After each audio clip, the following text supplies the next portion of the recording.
السلام علیکم ورحمۃ اللہ وبرکاتہ۔ الحمدللہ رب العالمین والصلاة والسلام علی اشرف الانبیاء والمرسلین نبینا محمد وعلی آلہ واصحابہ اجمعین وبعد۔ جدید مناہج کی حقیقت کے آج کے اس حلقے میں ہمارے سامنے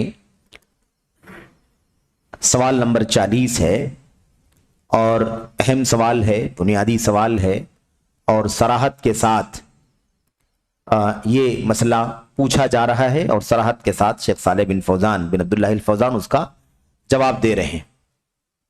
سوال ہے، کیا شیخ محمد بن عبد الوہاب رحمہ اللہ کی دعوت جماعت الاخوان المسلمون اور تبلیغی جماعت کی طرح ایک اسلامی حزبی یعنی فرقہ بندی کی دعوت ہے؟ ایسی بات کہنے والے اور کتابوں میں پھیلانے والوں کو آپ کیا نصیحت فرمائیں گے؟ یہ سوال ہے۔ یعنی اگر کوئی یہ کہتا ہے کہ جیسے الاخوان المسلمون نامی ایک فرقہ ہے، اسلامی فرقہ کہلاتا ہے، جماعت تبلیغ کے لوگ ایک فرقہ ہے اسلامی، کیا ایسے ہی شیخ محمد بن عبد الوہاب رحمۃ اللہ علیہ کی دعوت جو انہوں نے دی، سلفیت کی دعوت، کیا وہ بھی ایک فرقے کی طرح ہے؟ ایسا کوئی کہتا ہے تو اس کے بارے میں آپ کیا نصیحت کرتے ہیں؟ جواب پہلے شیخ صالح فوزان کا ہم پڑھ لیں اور اس کے بعد اس کی جو تعلیق ہے، اس کے جو حوالے ہیں، وہ انشاءاللہ تبارک و تعالیٰ آپ کے سامنے آئیں گے۔ جواب مختصر ہے اور اس کے بعد جو تعلیق ہے وہ بہت زیادہ اہم اور بنیادی باتوں پر مشتمل ہے۔ دیکھیں، کہتے ہیں، میں کہتا ہوں کہ شیخ محمد بن عبد الوہاب رحمہ اللہ کی دعوت اصول و فروع میں، اصول مطلب ایمانیات کا باب، عقیدے کا باب، اور فروع کا مطلب عمل کا باب، نماز، روزہ، حج، زکوٰۃ، نکاح، طلاق، لین دین، خرید فروخت، کیا ہے یہ فروع ہے۔ اور ایمان و عقیدے کا باب جو ہے، ایمانیات کے 6 ابواب مثال کے طور پر، یہ ساری چیزیں کیا ہیں؟ یہ اصول ہیں۔ اور کہتے ہیں کہ اصول و فروع میں سلف صالحین کے منہج پر قائم ہے۔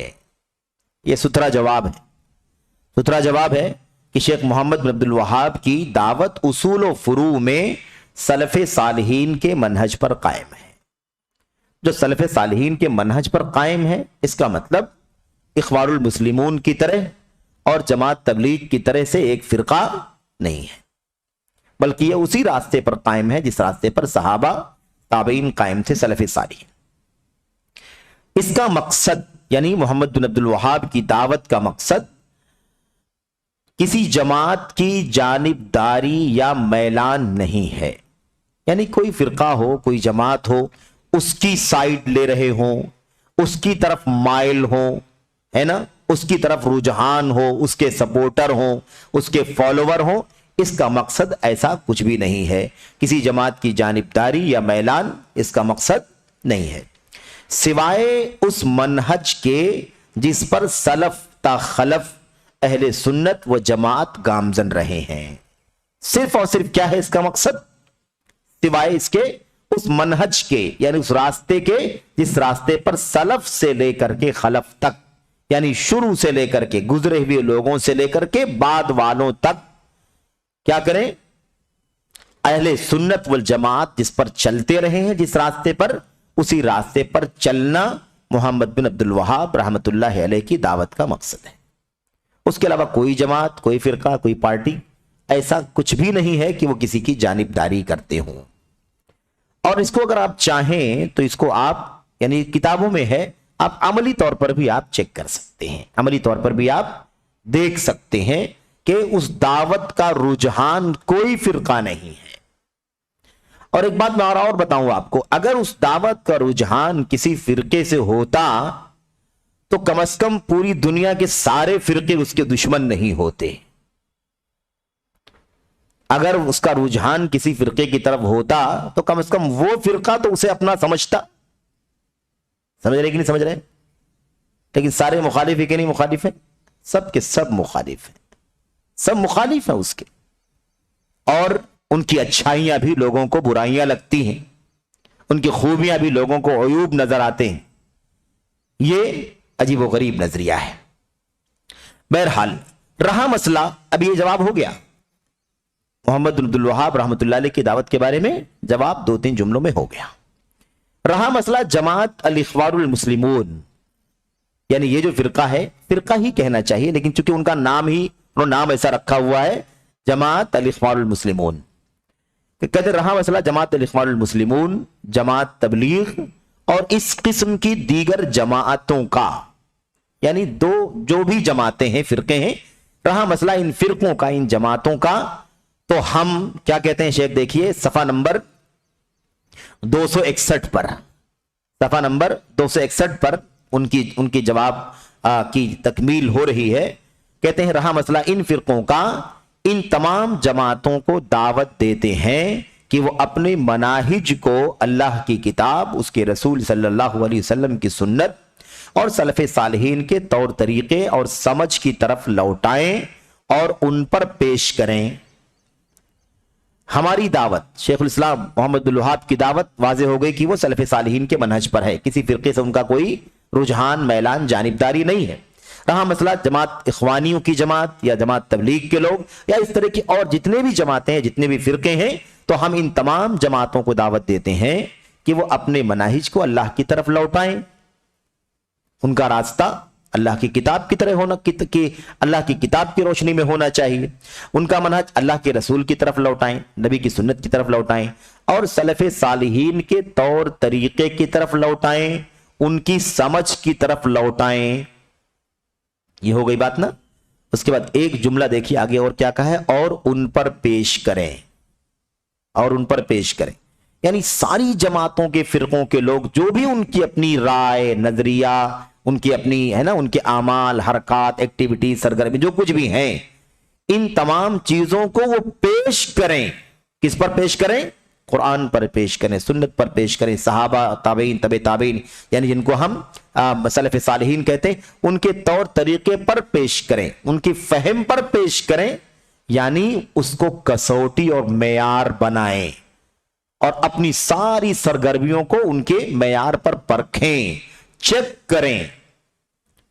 यह बहुत अहम मसला है, यह मसला बहुत जिगर का मसला है, बहुत ठोस ईमान का मसला है कि आदमी अपने अमल और किरदार को किताब और सुन्नत, सलफ़े सालिहीन के मनहज पर, उनकी समझ पर पेश करके परखे कि हम जो कुछ कर रहे हैं इसमें से क्या क्या मुताबिक है उनके तरीके के और क्या क्या मुखालिफ है उनके तरीके के। जो मुआफिक है उसे करें, जो मुखालिफ है उसे छोड़ दें। ये सबसे बड़ा काम है, क्योंकि आइडियल वही है हमारे लिए, उसवा, असास, बुनियाद, कसौटी, मेयार वही है।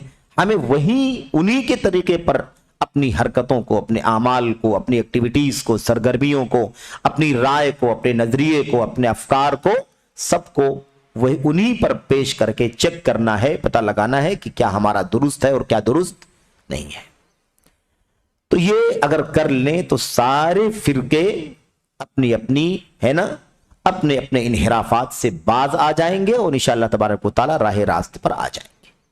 लेकिन मसला यही आता है कि अपनी सरगर्मियों को जैसे तैसे वो करते हैं, वो करते रहते हैं, बजाय इसके कि उसको पेश करें, अपने काम की तावील करते हैं, उसकी तौजीह करते हैं, उसका वजह जवाज निकालते हैं और मुख्तलिफ अंदाज से अपनी बात को, अपने आमाल को, अपने कामों को सही साबित करने की कोशिश करते हैं।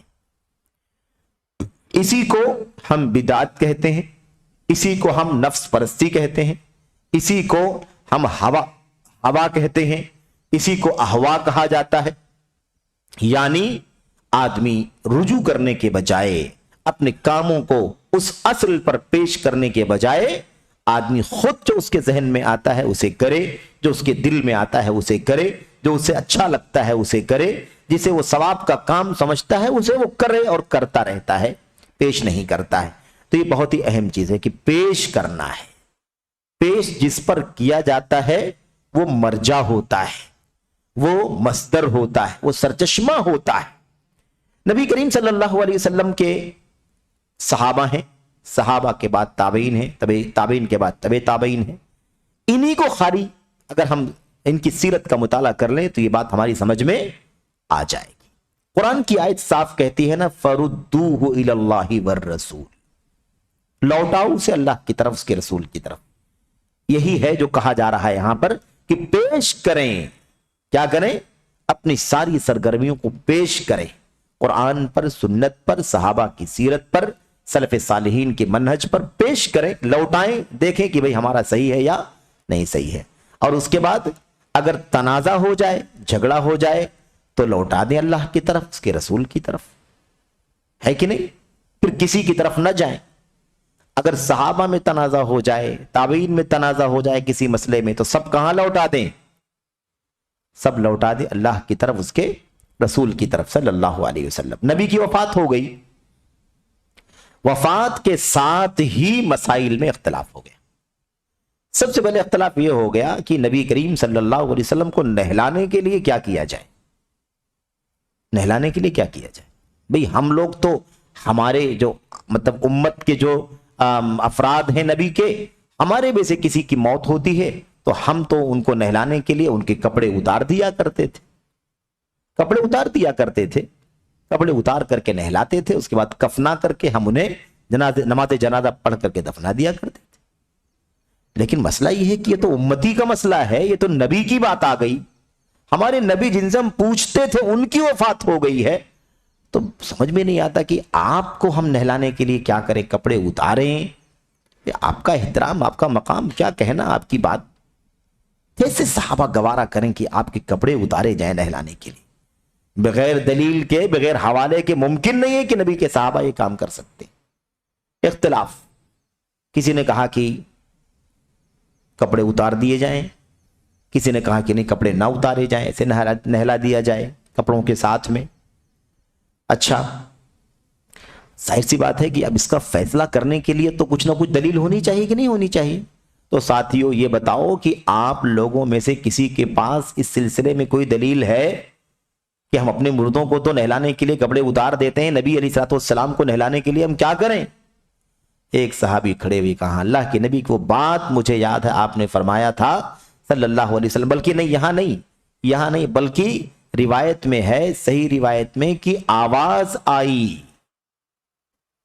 آئی، کہنے والے کو نہیں، آواز کہاں سے آ رہی ہے اس کو لوگوں نے نہیں دیکھا، لیکن آواز آئی پاس سے کہ نبی علیہ الصلوۃ والسلام کو نہلانے کے لیے کپڑے نہیں اتارے جائیں گے، آپ کو انہی کپڑوں میں غسل دے دیا جائے جو آپ کے جسم مبارک پر موجود ہے۔ یہ طریقہ تھا، تو رجوع لوٹایا کہ نہیں لوٹایا؟ اب اس کی بات مانے، کس کی بات مانے، کپڑے اتارے کہ نہ اتارے؟ آگے بڑھے، مسئلہ آ گیا دفنانے کا۔ سب کو تو بقی میں لے کے جاتے ہیں ہم لوگ دفنانے کے لیے، بقی میں، جس کو لوگ جنت البقی کہتے ہیں۔ کوئی جنت نہیں ہے یہاں، جنت کوئی بھی قبرستان نہیں ہے، اس کا نام یوں ہی لوگوں نے رکھ لیا ہے۔ اللہ کے نبی علیہ الصلوۃ والسلام نے اپنے گھر اور اپنے ممبر کے درمیان کی جگہ کو روضۃ من ریاض الجنہ کہا ہے۔ میرے گھر اور میرے ممبر کے درمیان کی جگہ جنت کے باغوں میں سے ایک باغ ہے۔ اس کو بھی لوگوں نے بدل دیا، میری قبر اور میرے ممبر کے درمیان کی جگہ جنت کے باغوں میں سے ایک باغ ہے، ایسا بنا دیا، ماں بھائی نا قبری و ممبری بنا دیا۔ روایت جھوٹی ہے، ناقابل اعتبار ہے۔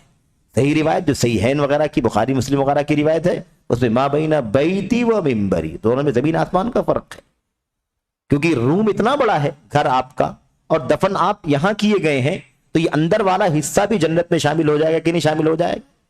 اور نسبت قبر سے جوڑی جا رہی ہے، نسبت قبر سے۔ اللہ کے نبی نے اپنے گھر اور ممبر کے درمیان کی جگہ کو جنت کے باغوں میں سے، کیاریوں میں سے کیاری کہا تھا۔ صحابہ کرام میں اختلاف ہو گیا، کیا کریں، کہاں دفنائیں؟ بقی لے کر کے جائیں نبی کریم صلی اللہ علیہ وسلم کو؟ صحابہ ساتھیوں ذرا آپ لوگ غور کرو، کسی کو کوئی حدیث نبی کریم صلی اللہ علیہ وسلم کی یاد ہے، معلوم ہے، آپ نے بتایا ہو کہ نبی کو کہاں دفنایا جائے گا، نبی کو کہاں دفنایا جائے گا؟ ایک صحابی آئے، کہا اللہ کے نبی صلی اللہ علیہ وسلم کی حدیث مجھے یاد، آپ نے فرمایا تھا کہ الانبیاء یدفنون حیث یموتون، او کما قال النبی صلی اللہ علیہ وسلم، انبیاء کو وہیں دفنایا جاتا ہے جہاں ان کی موت ہوتی ہے۔ جیسے حدیث آئی फौरन चारपाई पकड़ी गई, किनारे करो, उसी जगह पर कब्र खोदो नबी करीम सल्लल्लाहु अलैहि वसल्लम। अम्मा आयशा रजी अल्लाह तआला अन्हा के हुजरे के अंदर आपकी कब्र खोदी गई और आपको वहीं पर दफनाया। तो यह है रुजू। बात देखें ना, उन पर पेश करें, अपने कामों को पेश करो कुरान पर, सुन्नत पर, सलफ के तरीके पर। अब हम बात क्या कर रहे थे? अभी हम बात कर रहे हैं कुरान, सुन्नत, सलफ, लेकिन अब हम अभी बात कर रहे हैं कि वो जो सलफ है हमारे, वो कहां पेश करते थे? सहाबा हमारे सलफ है, ताबीन हमारे सलफ, लेकिन सहाबा में इख्तलाफ अगर हुआ तो कहां पेश किया उन्होंने? पेश किया कि नहीं? असल चीज है कि पेश किया, खुद से नहीं फैसला कर लिया आप लोगों की क्या राय है, आप लोगों की क्या, कोई राय नहीं। अय्युकुम समिअ अन्नबी सल्लल्लाहु अलैहि वसल्लम, आप लोगों में से किसने सुना है नबी करीम सल्लल्लाहु अलैहि वसल्लम की ऐसी ऐसी बात? है किसी के पास कोई हदीस है, कोई दलील है, कोई हवाला है तो बताए। हाँ फला रावी खड़ा हुआ साहब, हाँ लेकिन मुझे वो हदीस याद है आपने फरमाई थी, चलो उस पर अमल किया जाए। तो ये हमारा आइडियल है। अब ये क़यामत आ जाएगी, क़यामत की सुबह का आखिरी आदमी भी इस बात का पाबंद होगा कि अगर किसी मसले में इख्तिलाफ है तो उसको लौटाए अल्लाह की किताब की तरफ, नबी की सुन्नत की तरफ, सहाबा के फहम की तरफ, ताबीन और तबे ताबीन के नक्श कदम की तरफ लौटाए, पेश करे, अपने काम को उस पर पेश करे, ताकि पता चले कि वो सही कर रहा है या गलत कर रहा है। अगर सही हो तो अमल करे, वरना छोड़ दे, बिला तामुल, बिला तरद्दुद, बिला कील काल के, बिला चू चिरा के उसे फौरन क्या करे, वो छोड़ दे। ये आइडियल है हमारा। तो ये बहुत अहम चीज। कहते हैं सारे फिरकों को हम ये दावत देते हैं कि सब के सब क्या करें, जो कुछ भी वो करते हैं अपने मनाहिज को, यानी अपने रास्तों को, जिन जिन रास्तों पर वो चल रहे हैं उन रास्तों को पेश करें, कुरान और सुन्नत पर और सलफ के तरीके पर पेश करें। जो उसके मुआफिक हो अल्हम्दुलिल्लाह, जो उसके मुआफिक हो अल्हम्दुलिल्लाह, और जो उसके खिलाफ हो उस गलती की इस्लाह कर ली जाए। हम इसी बात की दावत देते हैं। ये सुथरा पैगाम है सलफियत का, सलफी दावत का, अहले हदीसियत के मनहज का ये सुथरा पैगाम है। यही हमारी दावत है। कोई भी तरफदारी नहीं, कोई भी जानिबदारी नहीं, कोई भी रुझान नहीं, किसी भी तरह की कोई बात नहीं। अच्छा, उसके बाद आइए, अब ये जवाब तो हो गया, ये बहुत मुख्तसर जवाब, लेकिन इन बातों में, इस जवाब के अंदर जो बहुत अहम बातें हैं, क्योंकि दो फिरकों का नाम इसमें लिया गया है, तो इन दोनों फिरकों के साथ कैसे कोई जमाते अहले हदीस को जोड़ता है, शेख मोहम्मद बिन अब्दुल वहाब रहमतुल्लाह अलैह की दावत को कैसे इन्हीं फिरकों की तरह से एक फिरका वाराना दावत समझता है, इसका तस्फिया करना जरूरी है। क्यों नहीं है उस तरह से, और क्यों ये फिरके गलती पर हैं, इसकी वजाहत करना जरूरी है। इसलिए कहते हैं, देखिए पहला हाशिया नंबर देखिए क्या लिखा हुआ जवाब में। कहते हैं कि शेख मोहम्मद बिन अब्दुल वहाब रहमहुल्लाह की दावत उसूल व फुरू में सलफ़े सालिहीन के मनहज पर कायम है। ये बात बहुत अहम है, इसको पढ़ना जरूरी है और तफसील से पढ़ना जरूरी है। आपने बहुत सारी किताबें जो लाइब्रेरियों में बिकती हैं, मिलती हैं, उन किताबों में से भी कई किताबों में, और इतना ही नहीं बल्कि बाज बड़ी किताबों में और बाज बड़े उलमा है ना, जो सलफियत के मनहज पर नहीं है, ऐसे बाज बड़े उलमा ने जिन्होंने हदीसों की शरह लिखी है, अपनी किताबों में शेखुल इस्लाम मोहम्मद बिन अब्दुल वहाब रहमतुल्लाह अलैह के बारे में बहुत ही नाजेबा बातें लिखी हैं, और बल्कि उनके ऊपर झूठे इत्तिहामात और इल्जामात लगाए हैं। मिसाल के तौर पर कोई कहता है कि मोहम्मद बिन अब्दुल वहाब रहमतुल्लाह अलैह जो थे वो खुरूज की राह पर चलते थे, मुसलमानों का खून हलाल समझते थे। ये उनके बारे में कई लोगों ने ये बात कही, इस तरह की बात। अच्छा, तो अब जाहिर सी बात है कि बहुत बड़ा इल्जाम है खारिजियत का कि वो सबका खून हलाल समझते थे।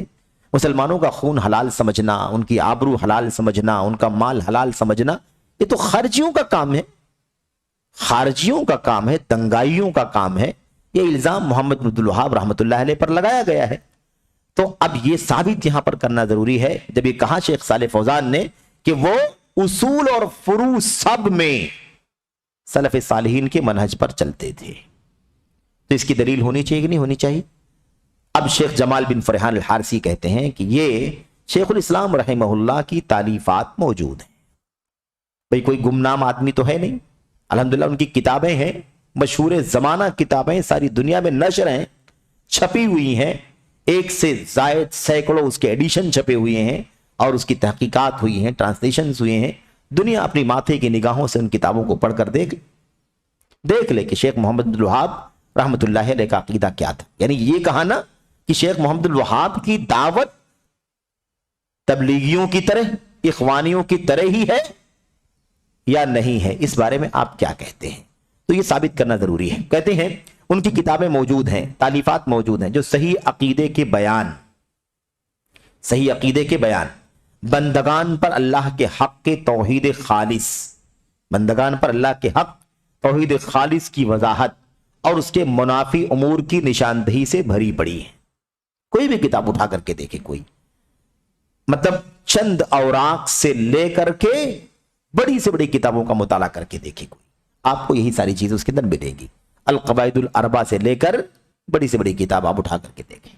क्या कहते हैं? कहते हैं कि उसके मुनाफी उमूर की निशानदेही पर से भरी पड़ी है और आपकी इत्र बेज जिंदगी, यानी आपकी खुशबुओं से भरी जिंदगी। क्योंकि वो खुशबू कैसी थी? तौहीद की, सुन्नत की, ईमान की, सलफ़ सालिहीन के मनहज की खुशबू। कहते हैं आपकी जो इत्र बेज जिंदगी लोगों को अल्लाह वाहिद की इबादत और उसके सिवा से किनारा कशी अख्तियार करने की दावत देने में गुजरी है। आपकी जिंदगी किस में गुजरी है? यही तौहीद की दावत और शिर्क से डराने में गुजरी है। और यही तमाम अंबिया और रसूल अलैहिमुस्सलातु वस्सलाम की दावत रही है। तो रास्ता वही है कि नहीं भाई? इनका रास्ता भी वही रास्ता है।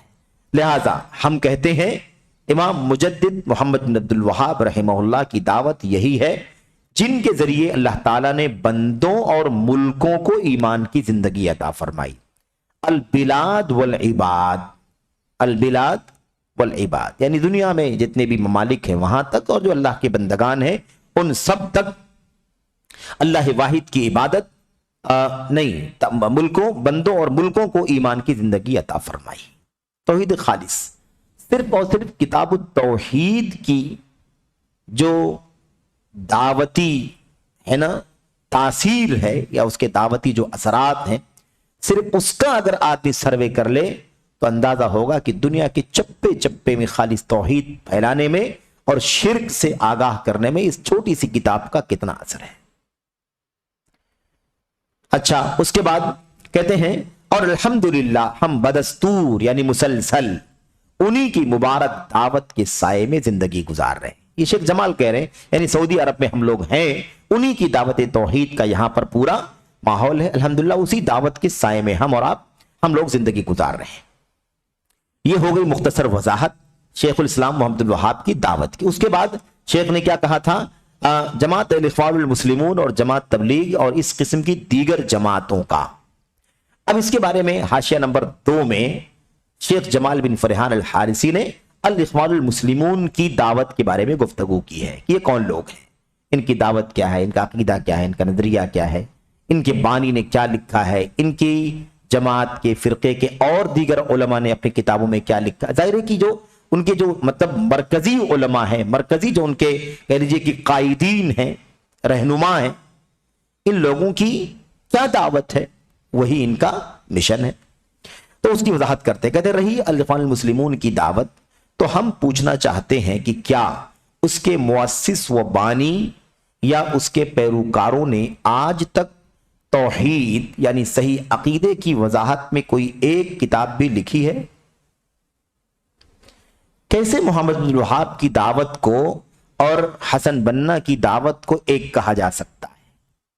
कैसे कोई कह सकता है कि हसन बन्ना की इख्वानुल मुस्लिमून ये जो फिरका है, जो जमात, जैसे ये फिरका है, जैसे जमात तबलीग मौलाना इलियास साहब की जो बनाई हुई जमात है ये एक फिरका है, ऐसे ही मोहम्मद बिन अब्दुल वहाब रहमतुल्लाह अलैह की दावत भी एक फिरके की दावत है।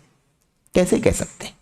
ये मोहम्मद अब्दुल वहाब की दावत का तस्करा हो गया आपके सामने। अल मुस्लिमून के बारे में कहते हैं कि ज्यादा तफसील में जाने की जरूरत नहीं है, पहले मोटे सवाल का जवाब दो कि क्या इस जमात के फाउंडर ने, सबसे अहम चीज तो फाउंडर ही की होती है ना, کیونکہ وہی قائم کیا ہے اس نے، اسی کی اپنے سوچ ہوگی، کس مشن کو پھیلانے کے لیے اس نے کام کیا، کیا لوگوں میں عام کرنا اس کا مقصد ہے، یہ ساری چیزیں فاؤنڈر کے دماغ میں ذہن میں پہلے ہوتی ہیں. تو کہتے ہیں اس کے مؤسس اور بانی یعنی فاؤنڈر اور ان کے پیروکاروں نے، یعنی جو بھی ان کے ہے نا ساتھ ساتھ رہنے والے لوگ ہیں، انہوں نے آج تک صحیح عقیدہ توحید خالص کے بارے میں کوئی ایک کتاب بھی لکھی ہے؟ اچھا یہ بات بھی بول کر کے لکھ کر کے کئی سال ہو گئے نا، اس کے بعد تو لکھنا چاہیے کہ نہیں لکھنا چاہیے تھا؟ یہ 20 سال 25 سال 30 سال پہلے کا عرصہ گزر چکا، اس کے بعد تو لکھتے کم سے کم. اگر غلطی ہو گئی ہے، چوک ہو گئی ہے، رہ گیا ہے مسئلہ، حیرانی کی بات ہے، بولا ہی جا سکتا ہے، بس حقیقت سے کوئی تعلق نہیں اس کا. ورنہ ایک مسلمان سے توحید خالص کی کتاب لکھنے میں چوک ہو جائے، دنیا کے سارے لٹریچر لکھے اور یہی بھول جائے، سمجھ میں آنے والی بات تو نہیں ہے. لیکن فرض کر لیتے کہ اگر چوک ہو گئی تھی اور یہاں شیخ جمال نے جھجھوڑ دیا کہ آج تک اس جماعت کے مؤسس اور فاؤنڈر نے اور اس جماعت کے علماء نے اور ان کی پیروکاروں نے آج تک توحید خالص پر کوئی ایک کتاب نہیں لکھی ہے، تو کم سے کم 20 سال میں تو لکھنا چاہیے تھا کہ نہیں لکھنا چاہیے؟ تو نہیں لکھا تو کیا کہیں، اب تو کوئی عذر بھی نہیں ہے. اس کا مطلب یہ ہے کہ نہیں لکھنا ہے. کیوں نہیں لکھنا ہے؟ اس لیے کہ پھر تو سارا محل چکنا چور ہو جائے، سارا مقصد فوت ہو جائے گا. تو تب تو ہم توحید خالص کی دعوت دینے والے بن جائیں گے تو حکومت کیسے قائم کریں گے؟ بہت ٹائم لگ جائے گا، پھر تو سب کو توحید کی دعوت دینا، شرک سے باز رکھنا لمبا وقت لگے گا.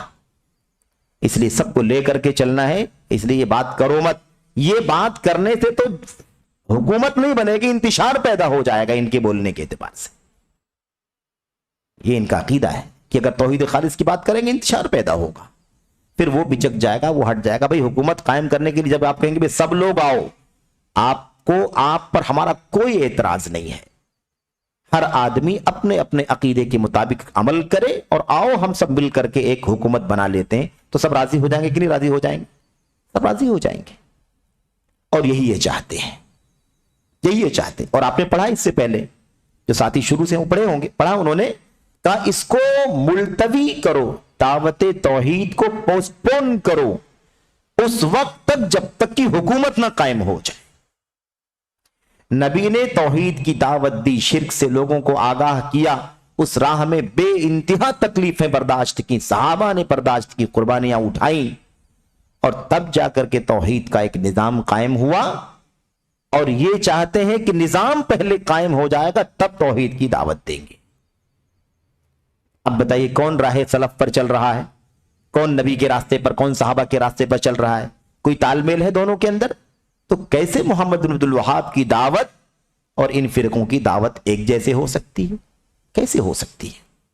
تو بہرحال نہیں لکھی. یہ دیکھیے آگے کہتے ہیں کیا حسن البنا نے اللہ کی خالص عبادت کرنے اور شرک کی تمام قسموں کا بائیکاٹ کرنے کی دعوت دی؟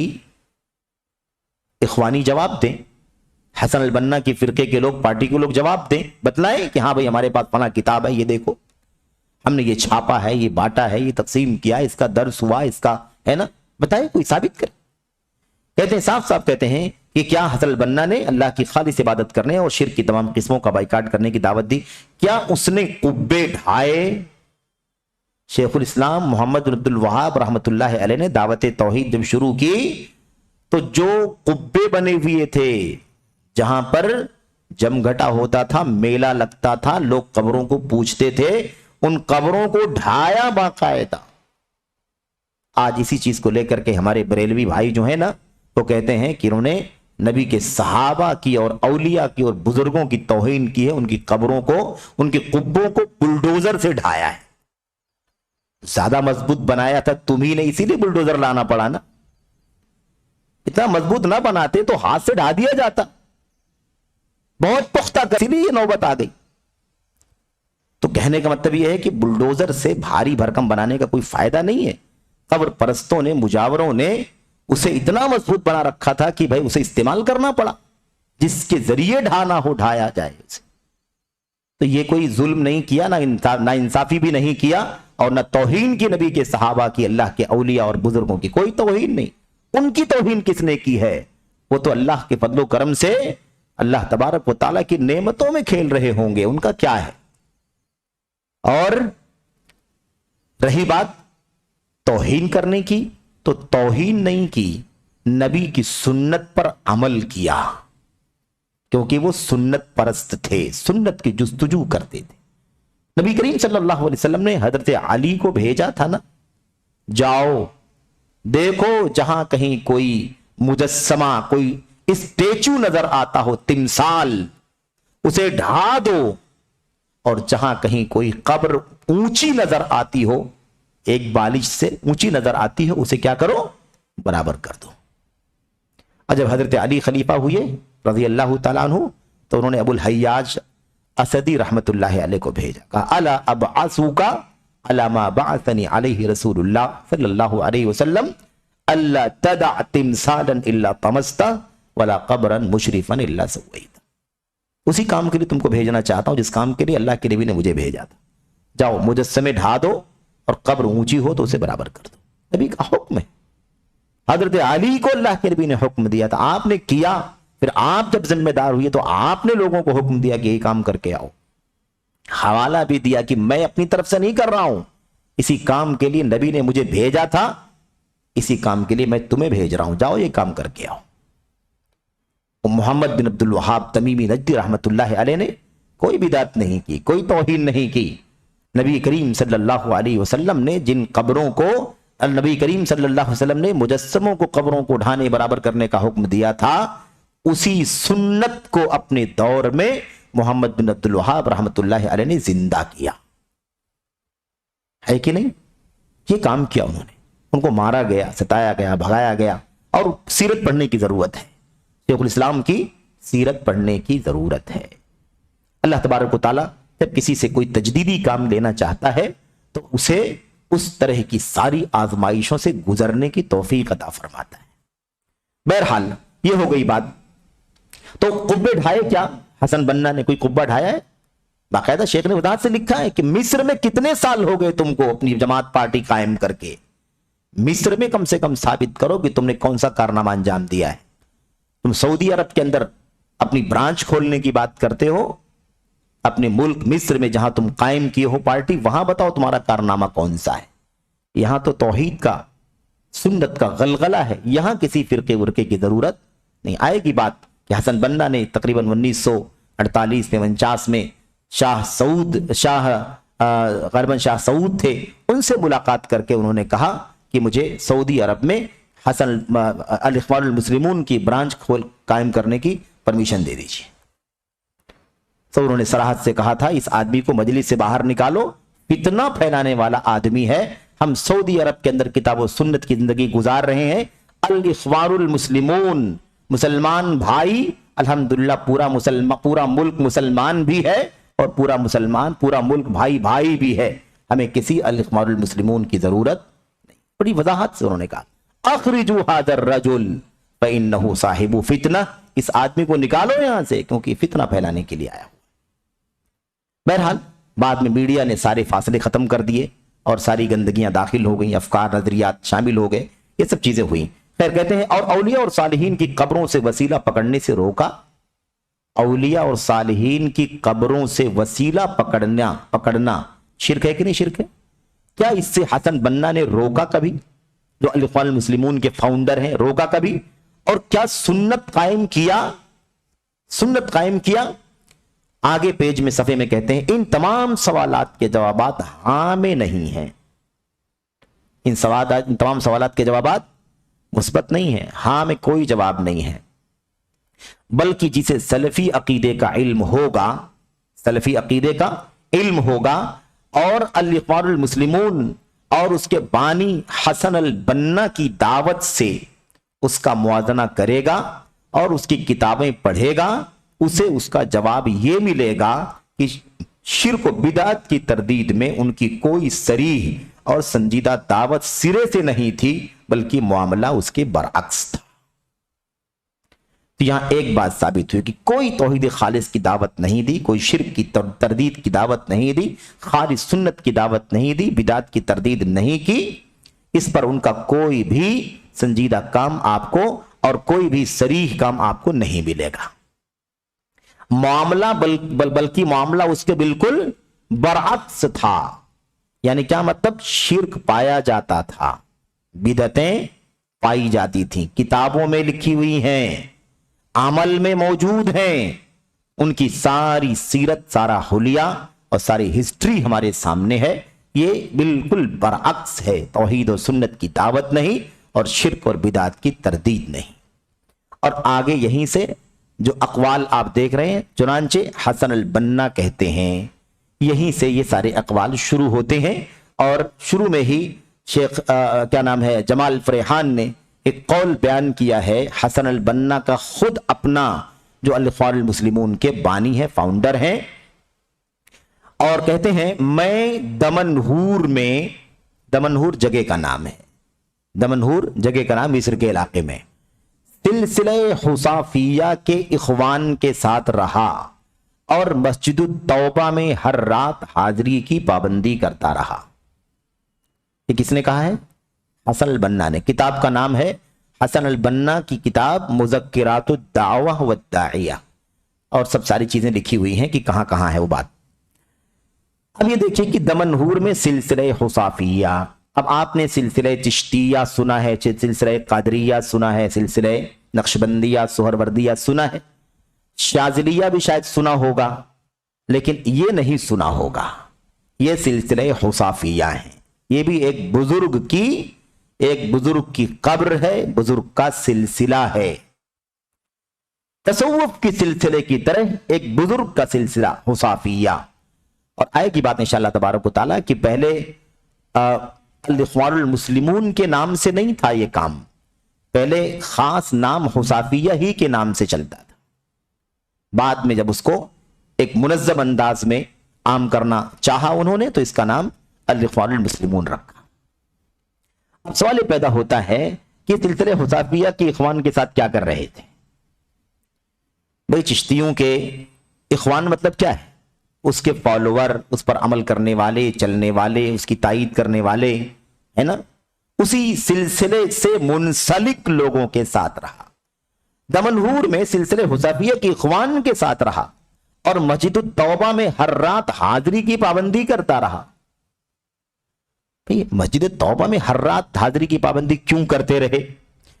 हाजिरी की पाबंदी करने की इजाजत सिर्फ और सिर्फ मस्जिद हराम, मस्जिद अक्सा और ऐसे ही मस्जिद नबवी और मस्जिद अक्सा, तीन, ला तुशद्दुर रिहालु इल्ला इला सलासति मसाजिद। कोई तीसरी मस्जिद के अलावा कोई चौथी मस्जिद नहीं है जहां आप हाजिरी देने के लिए स्पेशली जाएं। यहां क्या कर रहे हैं? साफ वजाहत के साथ। अब शेख कह रहे हैं आगे, कहते हैं क्या ये अकीदे की सफाई की दावत है? सिलसिले तसव्वुफ से जुड़ा हुआ, सिलसिले हुसाफिया से जुड़ा हुआ, आएगी बात इंशाअल्लाह तबारक व तआला। सिलसिला हुसाफिया किससे मंसूब है, ये हुसाफी कौन है, इनका अकीदा क्या, वो सारी बातें इंशाअल्लाह तबारक व तआला आएंगी। लंबा सिलसिला है। खैर, ये एक कौल हो गया। ऐसे एक आध कौल और आप पढ़ लें, फिर इंशाअल्लाह बकिया बातें अगले दर्स में होंगी। कहते हैं नीज इसी किताब में लिखते हैं, इसी किताब में, ये मुज़क्किरातुद दावा व दाइया। फिर सैयद, ये देखिए आगे, फिर सैयद अब्दुल वहाब जो हुसाफी सिलसिले के मुजीज हैं। ये सब भी मुश्किल बात है, सब समझाना भी समझना भी, क्योंकि ये सब सारे इस्तिलाहात सूफियों के हैं। मुजीज, मुजाज, पीर, है ना, खलीफा, सज्जादा नशीन, ये सारे अल्फाज तसव्वुफ के हैं। इसका इस्लाम से कोई दूर दूर तक लेना देना नहीं है। अब यहां देखिए एक लफ्ज आ गया, कहते हैं फिर सैयद अब्दुल वहाब जो हुसाफी सिलसिले के मुजीज हैं तशरीफ लाए, मैंने उनसे हुसाफिया शाज़िलिया सिलसिला हासिल किया। देखा आपने, ये उनकी अपनी तहरीर है, उनकी अपनी किताब से इक्तिबास लिया हुआ है, और उन्होंने मुझे उसके औरादो वज़ाइफ बताए। औरादो वज़ाइफ कुरान की आयतों में दुआएं मौजूद हैं, हदीसों में दुआएं मौजूद हैं, लेकिन अब ये सिलसिला शाज़िलिया हुसाफिया जो ये सिलसिला है इस बुजुर्ग साहब का, इस बुजुर्ग ने क्या कहते हैं, मैंने उनसे सिलसिले हुसाफिया शाज़िलिया हासिल किया। अच्छा, उससे पहले क्या आया है? अब्दुल वहाब साहब जो सिलसिले हुसाफिया के मुजीज हैं। एक सिलसिला बना हुआ है, किसी सूफी का, किसी बुजुर्ग का बना हुआ है, ठीक है। तो अब सवाल ये पैदा होता है, उनके यहां निजाम बना हुआ है कि आप चाहते हैं कि आप होसाफी पार्टी से जुड़ जाए, यानी उसके आप मतलब फर्द बन जाए, मेंबर बन जाएं। तो ऐसे नहीं कि आप बस अपने हिसाब से आप नामजद कर दें कि मैं होसाफी हूं, ऐसा नहीं हो सकता है। उसके बुजुर्ग मौजूद हैं, उसके नायब मौजूद हैं, या उससे मुताल्लिक लोग मौजूद हैं जिनको उन्होंने इजाजत दी थी मरने से पहले, या मरने के बाद भी दिया होगा, क्योंकि सब मौत तो होती नहीं औलिया की इनके, क्यों कहते हैं ना कि वो सिर्फ पर्दा कर जाते हैं। इन्होंने इजाजत दी कि तुम जिम्मेदार हो, तुम जिसको चाहोगे इजाजत दोगे तो वो हमारे सिलसिले से जुड़ेगा। तो इस मुजीज के वास्ते से आपको सिलसिले तक जाना पड़ेगा, ये चीज है। तो कहते हैं ये अब्दुल वहाब जो है सिलसिले हुसाफिया के क्या है, ये मुजीज है, और जिसको इजाजत दिया जाएगा वो मुजाज होगा। इजाजत देने वाला मुजीज और इजाजत जिसको दी जाएगी वो मुजाज। तो ये है। तो कहते हैं कि वो तशरीफ लाए और मैंने उनसे सिलसिले हुसाफिया शाज़िलिया हासिल किया।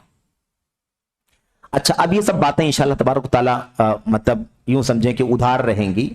शाज़िलिया फिरका क्या है, उसकी बानी उसका कौन है, उसका, क्योंकि हम लोगों ने पढ़ा है इससे पहले, है ना, पढ़ा है चारों सिलसिले तसव्वुफ के बारे में, कौन है बानी कौन है वगैरह, लेकिन इन तमाम चीजों का तज़किरा यहां पर नहीं किया गया। तो ये शाज़िलिया क्या है, हुसाफिया क्या, ये सब चीजें बाद में आएंगी। अब सवाल ये पैदा होता है कि भाई कौन से अकीदे के थे कि इन्होंने ये सिलसिला हुसाफिया शाज़िलिया हासिल किया। मतलब ये तौहीद का रास्ता तो नहीं है, सुन्नत का रास्ता तो नहीं है। सिलसिले शाज़िलिया से जुड़ने वाला गुमराही से जुड़ने वाला आदमी, बदअकीदगी से जुड़ने वाला आदमी, कब्र परस्ती से जुड़ने वाला आदमी, शिरकिया अकायद हैं, बातिल अकायद हैं, बेबुनियाद बातें हैं जिनसे ये लोग जुड़े हुए हैं। और सारी बातें इंशाअल्लाह तबारक व तआला आएंगी। फिर उसके बाद उन्होंने मुझे उसके औराद व वज़ाइफ बताए कि ये सिलसिले से जो जुड़ेगा, इस बुजुर्ग से जो अपना रिश्ता जोड़ लेगा, उसको सुबह शाम ये पढ़ना पड़ेगा। सुबह में इतने बजे से इतने बजे तक ये पढ़े, शाम को इतने बजे से इतने बजे तक ये पढ़े, दोपहर में ये विर्द पढ़े, शाम में ये विर्द पढ़े, फजर के पहले ये पढ़े, इशा के बाद ये पढ़े, पूरा औराद वजीफा सिखाया उन्होंने। अब आप सोचिए कि हम लोग जो है ना देखते हैं अल मुस्लिमून, अब इनका नेटवर्क और सारी चीजें देखते हैं और हसन बन्ना का नाम सुनते हैं, ऐसा लगता है कि बहुत बड़ी शख्सियत का नाम है। ये बातें पढ़ के आपको कैसा लग रहा है? इतना गया गुजरा अकीदे मतलब मौजूद है इनके यहां, और इस अकीदे को खुद इसके बानी ने सीखा और हासिल किया है। कहां तौहीद है, कहां शिर्क की तरदीद है, आपको दूर दूर तक कोई अकीदा दिखाई नहीं देगा। उसके बाद आगे एक जुमला देखिए, कहते हैं नीज कहते हैं दमनहूर के अय्याम, यानी दमनहूर के इलाके में जितने दिनों तक वो रहे, है ना, कहते हैं वो अय्याम जज्बे तसव्वुफ में डूबने के अय्याम थे। पर्दा खुल गया कि नहीं खुल गया भाई? इसलिए अब कोई अहले हदीस होने का, सलफी होने का अगर दावा करे और कहे कि ये लोग भी सलफी हैं, सिर्फ और सिर्फ हुकूमत की बात चीजों से इख्तिलाफ रखते हैं, बस बाकी क्या है ये सलफी हैं, तो धोखा है कि नहीं धोखा है? ये बानी कहता है कि सिलसिले तसव्वुफ में डूबने का वक्त था, तो एक आदमी सूफियत में डूबा हुआ है, अहले हदीस कैसे हो सकता है, सलफी कैसे हो सकता है? दमनहूर के अंदर वो क्या कर चुके हैं, वो सिलसिले हुसाफिया में शाज़िलिया से जुड़ चुके हैं, बैत कर चुके हैं, उसके औरात वज़ाइफ सीख चुके हैं, और दमनहूर के अय्याम में जज्बे तसव्वुफ में डूबने के अय्याम थे, वो उसके अंदर डूब भी चुके हैं, गोता लगा चुके हैं। चुनांचे ये तअब्बुदो तसव्वुफ में डूबने का दौर था। ये इनका अकीदा, ये हसन अल बन्ना का अकीदा है। तो अगर सर का ये हाल है तो कल पुर्जों का क्या हाल होगा? उसी अकीदे पर तो चलेंगे कि नहीं चलेंगे? कहां जाएंगे वो सारे अकीदे? और ये सब इनकी किताब से लिए हुए हैं, सफा नंबर 28, इससे पहले वाली बात सफा नंबर 24, उससे पहले वाली बात जो है वो देखिए किसके अंदर लिखा हुआ है, सफा नंबर 24। सफा नंबर 24 में, सफा नंबर 28 में सारी बातें मौजूद हैं, और आगे बहुत सारी बातें हैं, लंबा सिलसिला है, कई सफात के अंदर फैला हुआ है। इंशाअल्लाह तबारक तआला वो बातें आएंगी। फिर इसी पर इक्तिफा करते हैं और अल्लाह से दुआ करते हैं कि अल्लाह तबारक तआला हमें इन फिरकों के बातिल अकायद की हकीकत से आगाह होने की तौफीक अता फरमाए। हमारे भाइयों को खासतौर पर जो बहके हुए हैं, गफलत का शिकार हैं, या खुश फहमी में हैं, या मिसाल के तौर पर इनके बारे में हुस्न जन रखते हैं, अच्छा गुमान रखते हैं। गुमान अच्छा रखना अलग चीज है, जब इल्म बुराई का पता चल जाए, एक है हुस्न जन और एक है सूए इल्म। हुस्न जन गुमान ख्याल है कि अच्छा होगा, लेकिन इल्म है कि बुराई है, तो हुस्न जन की कोई कीमत बाकी बचती है? उस हुस्न जन को हटाओ, और जो इस गंदगी और गंदे अकीदे का इल्म आपके सामने, इसकी रोशनी में अपने अकीदे की इस्लाह करो और इन लोगों से अपना रिश्ता तोड़ो जो आपके अकीदे खराब कर दें, जो आपकी फिक्र खराब कर दें, जो आपकी हरकत और नशातात को, सरगर्मियों को मशकूक कर दे। ऐसी हरकतों से अपने आप को बचाने की जरूरत है। अल्लाह से दुआ है कि अल्लाह ताला हम सबको समझने की तौफीक अता फरमाए। आमीन रब्बल आलमीन। व सल्लल्लाहु वसल्लम व बारक अला नबीना मुहम्मद व अला आलिहि व सहबिहि अजमईन। अस्सलामु अलैकुम व रहमतुल्लाहि